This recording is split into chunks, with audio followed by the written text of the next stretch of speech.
is Guo Wengui. Guo is a self-proclaimed dissident from China. But he's now a wanted man in his homeland. The charges he's facing are very He is charged with serious. fraud and money laundering, and as CBS 2's Alicia Reed explains, Controversial Chinese billionaire. Beijing is seeking his arrest. Guo Wengui is also known as MilesGuo. In the public eye, this name may be accused of being a criminal, but Miles also has tremendous support for his innocence. Free MilesGuo! How did a Chinese tycoon end up in a U.S. jail without bail? Why is he the eyesore of both the U.S. and Chinese governments? I think you are potentially China's #1 enemy. The government, not the people. Some say he's a hero, others a villain. Or could he be a victim, a designer, or a rapper?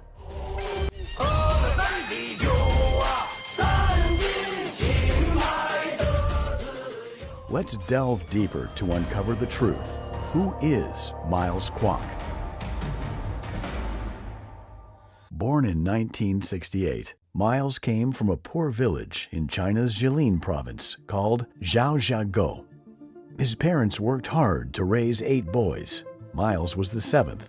Miles grew up knowing what it was like to be hungry and cold.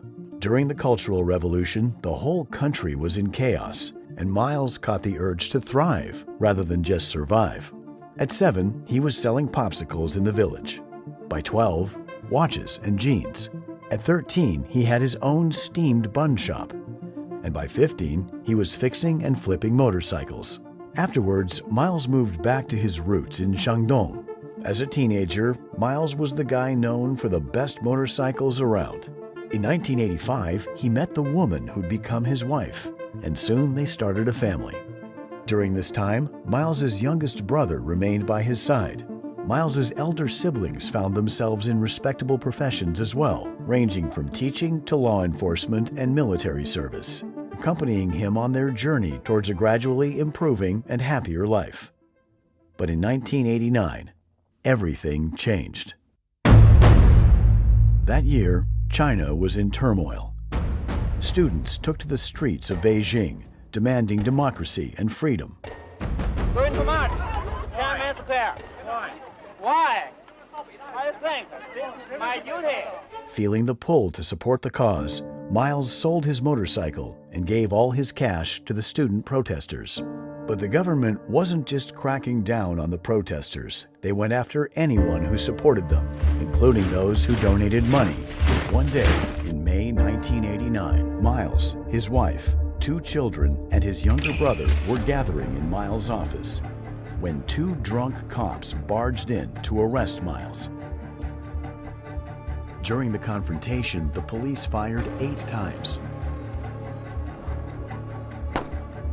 2 bullets almost hit his wife, who was holding the baby, and 2 bullets hit his younger brother in the chest. That night, the police took Miles into custody while completely ignoring his brother. 2 days later, Miles's brother died in the hospital from the gunshot wound. Miles would end up being detained for 22 months in the Xingfeng Detention Center, a place that would forever change his life. In detention, Miles encountered many others who believed in the student movement and democracy. They were teachers, lawyers, writers, and young activists. Despite the lice, moldy food, and damp conditions, these brave people held on to their ideals. Miles watched as each of them were executed without any dignity. The sorrow of losing family, enduring unjust imprisonment, and spending 22 months in confinement, watching innocent, like-minded intellectual mentors put to a cruel death, ignited within Miles a new life purpose. The first thing Miles did upon his release was collect his brother's ashes from the crematorium. Miles's life was never the same from this moment. In the 1990s, following the new direction in China's policies, business opportunities could be found anywhere. With all his possessions confiscated from previous imprisonment, Miles had to start from scratch. His first gig involved carrying fuel savers by train from Beijing to Harbin, a job not for the faint-hearted. But it paid off. With the earnings and some new friends, he moved his family to Changzhou. There, he co-founded a wooden furniture factory. During this period, Miles met Mr. He, who was introduced by his cellmate in Xingfang Detention Center. Mr. He, a friend and mentor, is a seasoned Beijinger, much older than Miles, and comes from a family with a strong scholarly background. Mr. He was profoundly inspired by Miles's spirit and firmly believes that he is destined to make a significant impact. Before long, Mr. He introduced Miles to a relative who was living in Hong Kong, Ms. Xia Ping. A successful businesswoman herself, Ms. Xia believed Miles had a strong intuition about real estate and high-end hotels. Ms. Xia Ping arrived in Changzhou and invested in Miles's venture, the Yuda Hotel, marking Hunan Province's first five-star hotel when Miles was only in his 20s. The Yuda Hotel soared to unprecedented success, marking a significant milestone in Miles's life. It transformed from a mere hotel into a landmark in Zhengzhou and across the Hunan province. Along this path of success, as Miles expanded his network and met numerous businessmen and politicians, he never forgot the vow he made in front of his brother's urn. In 1998, Miles and his family moved to Beijing. By then, Miles had risen to become a wealthy magnate, owning multiple homes in the most exclusive parts of Beijing, driving the finest cars, and wearing the most luxurious clothes. His network across different circles kept expanding. Around 1998, he was already planning his next venture, the Pangu 7-Star Hotel. Foreseeing that Beijing would have the opportunity to host the 2008 Olympic Games, Miles bought a piece of deserted land covered in weeds and situated far from the city center in a village that was soon to become the Olympic Village for the Games. Just as Miles had suspected, in 2001, Beijing secured the chance to host the upcoming Olympic Games. The Games of the 29th Olympiad in 2008 are awarded to the city of Beijing. A victory that sparked widespread celebration across the nation. Yet the path that this victory led to was filled with political struggles and obstacles. Over the course of several years, Miles managed to acquire land in Beijing's prestigious Huhai district. Here, he constructed a courtyard house as a gift for his mother's 70th birthday. This district is renowned for its historical significance, housing residences of former royalty and current elites. Unfortunately, they viewed Miles as an outsider, branding him as new money and someone who didn't belong in their social circle.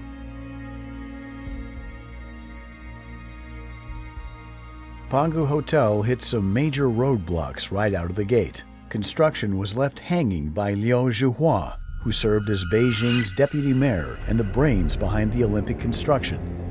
Liu was the first to flex his muscles with his shady agenda to get his hands on this great piece of land, all to please one of his lovers. In 2003, Pangu fell victim to confiscation. Miles reported Liu Zhuhua's misconduct with video evidence to the authorities, leading to Liu Zhuhua's arrest. Pangu was then unsealed and returned to Miles. It seemed like Miles had won, but behind the scenes, Liu Zhuhua and his crew were plotting their revenge. When completed in 2008, Pangu Hotel outshone even the Yuda Hotel with its remarkable achievements. It brought great honor to China during the Beijing Olympics, earning admiration from numerous foreign media outlets and celebrities. This period marked the golden age for Miles and his family.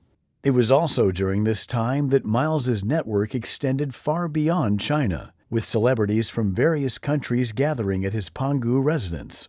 By this time, he and his family business had already become renowned on the Huron Rich List in China, with private jets, hundreds of cars, millions of pieces of antique furniture, and countless designer clothes.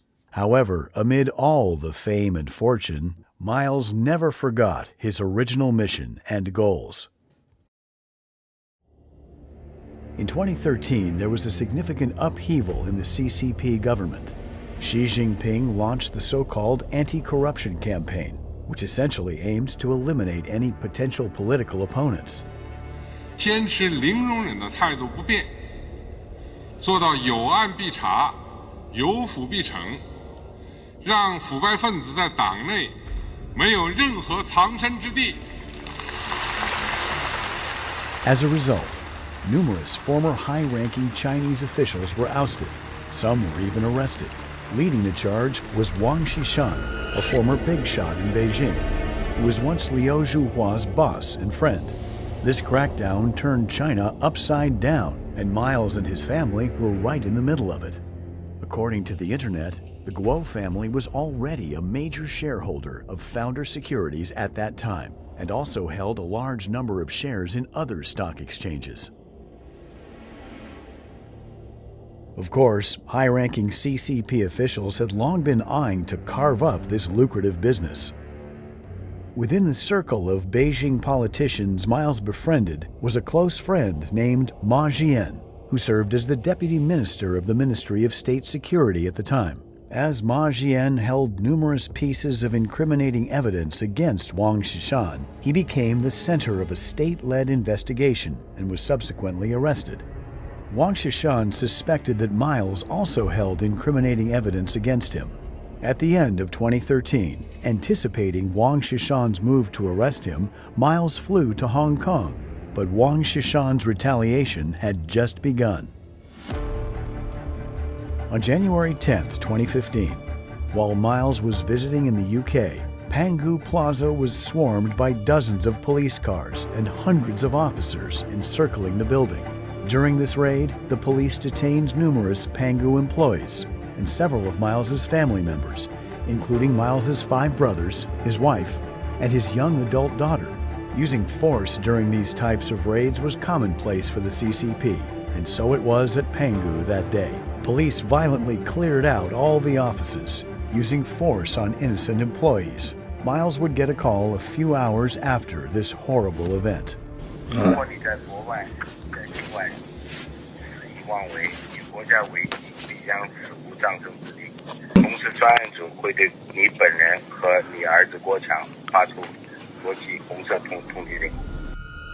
This man behind the call was Wu Jing, also known as Bruno Wu, a U.S. citizen holding an American passport, who navigated between the complexities of U.S.-China relations.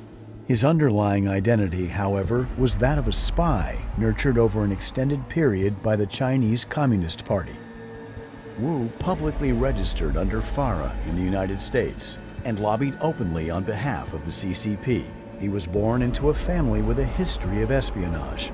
His grandfather provided legal defense for early leaders of the CCP a century ago, rescuing many communist officials from the opponent's Kuomintang prisons. Because of his deep generational ties to the CCP, Wu was able to live above the law in what is informally known as a death exemption plate. On January 20th, 2015, in an effort to gather more information about Miles's activities abroad, the CCP authorities released his wife and daughter, subjecting them to 24-hour surveillance. In the days that followed, several of Miles's family members and employees were also released. However, many endured inhumane treatment and torture, leading to lifelong disabilities. Among them, the CCP detained Miles's 3 brothers for a period ranging from 1 to 2 years. The CCP also established a special task force that appeared daily at Miles's company, conducting comprehensive surveillance of finances and personnel.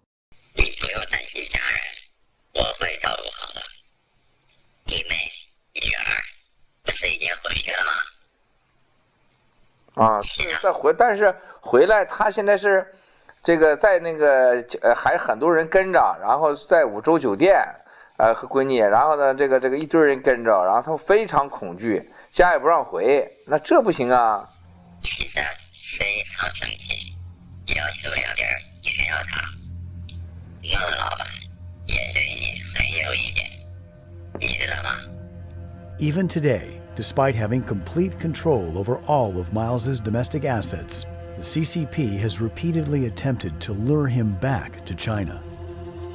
At the end of 2016, the Dalian task force arrested Miles's daughter and his brother once again, using this as leverage to compel Miles to return to China to cooperate with the CCP. Repeatedly using his family as leverage, the CCP drove Miles to the edge. Faced with such dire circumstances, Miles's options were limited to either submission or resistance. Miles understood deeply that compliance meant self-destruction, as the CCP consistently oppressed and exploited the people, never demonstrating any semblance of justice or fairness. The deep-seated resentment and anger that Miles had carried for decades finally erupted. Having endured the intrusive malice of the CCP in China for 28 years, brought Miles to a point of no return. A pursuit of justice and freedom would expose the cowardice and shadow warfare of the CCP. 我用我28年的生命看到了他们的堕落。中纪委书记王岐山和公安部常务副部长傅政华如何会毁掉中国？不能是真正的腐败者去所谓就反腐，那可能是真反腐吗？郭文贵就是一面镜子，不但照妖还照假，真的假不了，假的真不了，一切都是刚开始。谢谢。我不是什么神秘人。On January 26, 2017, Miles decided to sit in front of the camera. This marked his first ever public interview, making him the first Chinese individual to openly defy the Chinese Communist Party on camera and speak out against it. At this time, Miles's concerns extended beyond his family and career. He had abandoned all he had accomplished in the first half of his life and ventured onto a path that was both more difficult and more meaningful. Yet the core of the CCP responded to Miles's actions with a mixture of anger and fear, determined to erase him completely. In addition to being interviewed by certain overseas Chinese media outlets, Miles launched the whistleblower movement on YouTube, utilizing live streams and short videos to share his story. Twitter also became his platform for sharing disclosure whistleblowing documents. However, the CCP's efforts to suppress Miles had already reached the United States. In April 2017, his Twitter account faced its first temporary suspension, even though Miles had already amassed a considerable number of followers. On April 17, 2017, the CCP issued a red notice against Miles in an attempt to discredit him globally. In comparison to the scarce coverage of Miles's revelations, this news was extensively broadcast by major media outlets in China.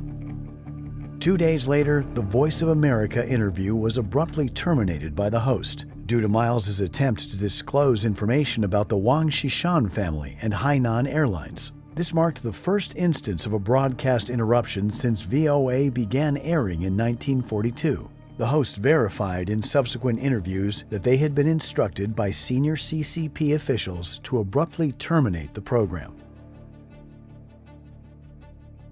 The former senior CCP official, Liu Yanpeng, repeatedly sought to arrange another meeting with Miles in an attempt to achieve reconciliation. He tried to persuade Miles to cease his public revelations by appealing to his and Miles's personal relationship and emphasizing national security concerns. As a CCP representative, Liu Yanpeng also promised to release his family and employees. 这个郭美和他母亲，他们娘俩就要到你这儿去团聚了。我们也营造点好的氛围。大家都冷静一下。你要敢跟我拍胸脯，说从5月3号，从明天开始，你就不发生了。我今天夜里边我不睡觉，我去一家一家去跑去，我也能保证明天开始，这边也什么声音都没有。While it may seem like Liu was acting in good faith, this would prove to be the brewing of a deceitful scheme. In May 2017, Miles's family and Liu, along with CCP officials, flew from Beijing to New York. Little did Liu know that the scheme he and 3 other CCP operatives devised to secretly arrest Miles had already come under surveillance by the U.S. government.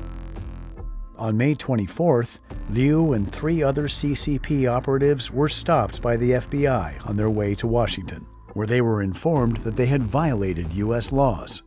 Despite the fact that the CCP was instructed not to meet Miles again and were given 48 hours to leave the United States, they did not comply. Liu contacted Miles and arranged to meet again the following day. Soon after their meeting, Liu hurriedly left for the airport. Upon their arrival at the airport, the FBI seized all of their electronic devices. The FBI also reached out to Miles to inquire about his situation. Due to the FBI's intervention, Miles's wife and daughter were able to remain in the United States. Unfortunately, Liu Yanping's departure did not mark the end of the CCP's activities. Another high-ranking CCP official, Sun Lijun, who was in Washington at the time, had a tactical conversation with Miles in yet another attempt to coerce Miles to return to China. 文贵兄啊，你还真的这次是误解我了。我来呢是美国司法部邀请的，主要就是来谈这个网络安全合作的。而且呢，我到了美国之后呢，已经跟他们谈了2轮了，谈的也都不错。你也可以问他们，在谈的当中，包括 FBI 也在，我只字未提郭文贵3个字。He lied. He was in New York and building up his connections for a new plan, lobbying for Miles's deportation.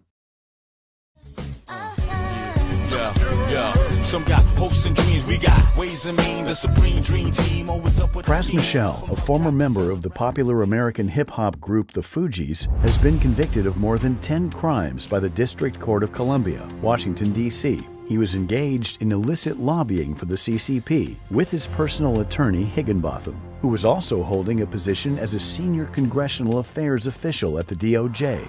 He not only participated in the many attempts to deport Miles, earning millions, but also assisted Joe Low in money laundering activities in the United States. On May 8, 2017, Joe Low, Pras Michel, and Elliot Broidy, Deputy Finance Chairman of the Republican National Committee at the time, flew to Shenzhen together, where they spent the entire day in discussions with Sun Lijun, the then Vice Minister of Public Security, who had been waiting for them at the Four Seasons Hotel. In June 2017, Elliot Broidy sought the assistance of RNC's Finance Chairman Stephen Wynn to facilitate the deportation of Miles.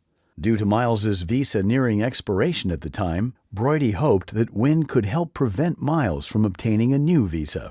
Wynn personally relayed information about Miles during a private dinner with President Trump at the White House. Wynn later informed Broidy that the State Department was examining the matter. However, Trump ended up shelving the deportation of Miles. Broidy received millions of dollars for his lobbying efforts during this campaign, while Steve Wynn secured a license for a casino in Macau. To ensure Miles remained in deep water and posed no threat in the future, CCP plotted another scheme. On July 18, 2017, Miles and his family went on a cruise in the yacht called Lady May. Suddenly, the ship lost control. The captain found it impossible to steer the vessel in the intended direction. Approximately 100 meters away from Lady May, a coal barge vessel was anchored. The consequences of a collision is unimaginable. Miles and his family were just one drift away from death. Being equipped with a sophisticated onboard computer system, the ship ought not to have had a malfunction like this. It's almost as if someone else had control of the ship.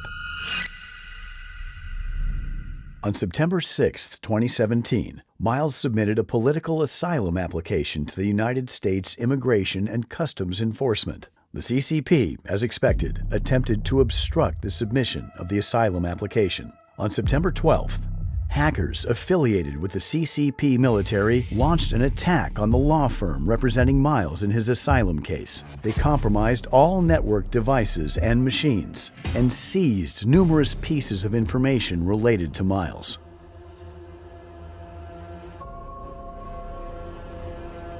Despite everything that had happened, Miles's efforts to counter the Chinese Communist Party persisted. By this time, Miles had already gained significant influence. October 2017, Miles was invited to give a speech at the Hudson Institute, a U.S. think tank based in Washington, D.C., to disclose more information about high-ranking CCP officials and their ties to Hainan Airlines.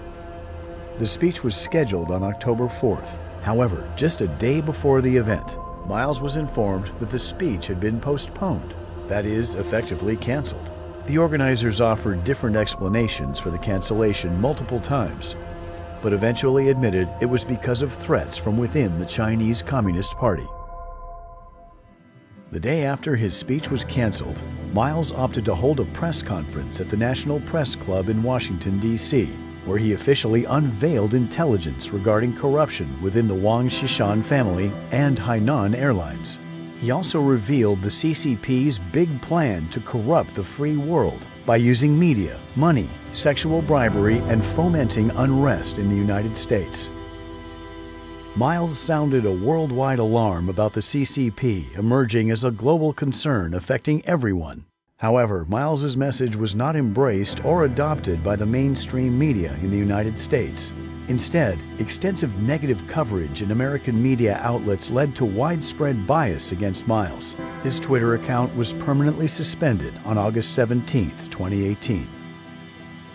Is there any pressure from the Chinese government to block his account? No, Senator. We reviewed a report on that account and analyzed it through regular channels using our regular procedures. The blocking was not of the account in its entirety, but I believe was of specific posts that violated our policy. So you can testify today that you did not come under pressure from the Chinese government or any of its representatives or people working for them to block his account or to block whatever it is you blocked. I want to make sure I'm being precise and clear.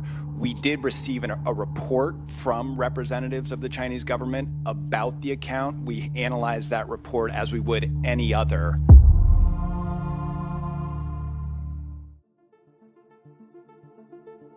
Despite attempts to silence him, Miles's voice echoes, unaffected by the closure of social media accounts and rejection by mainstream journalism.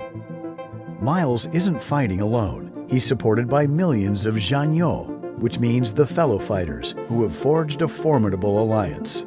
On June 4, 2020, the anniversary of the Tiananmen Square incident, Miles embarked aboard the yacht Lady May to the mouth of the Hudson River with the Statue of Liberty in the backdrop. Here, they announced to the world the establishment of the new federal state of China.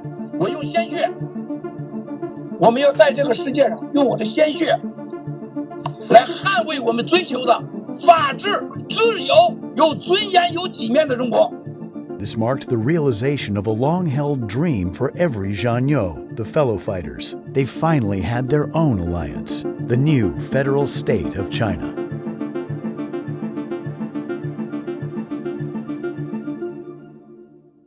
Meanwhile, those who deal with the devil have had their fate sealed with a price tag.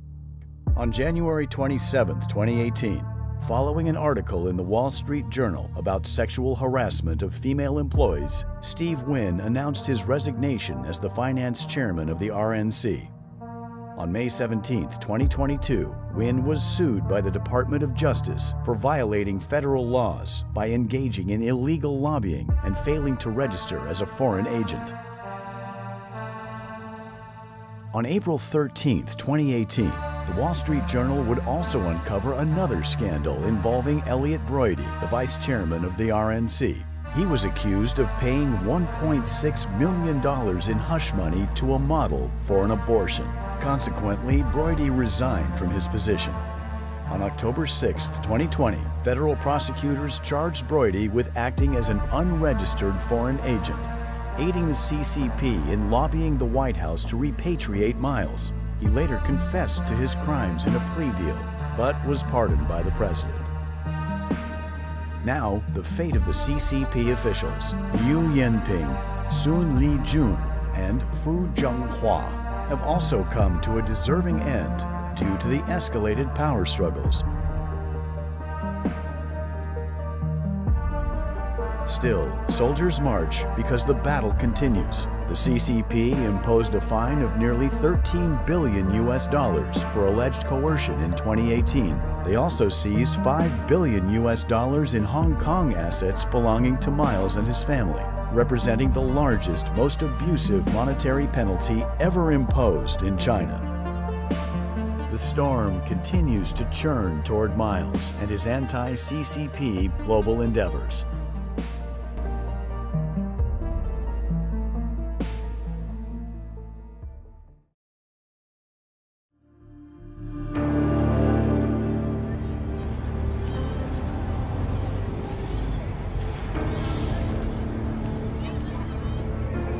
That's a story for another time.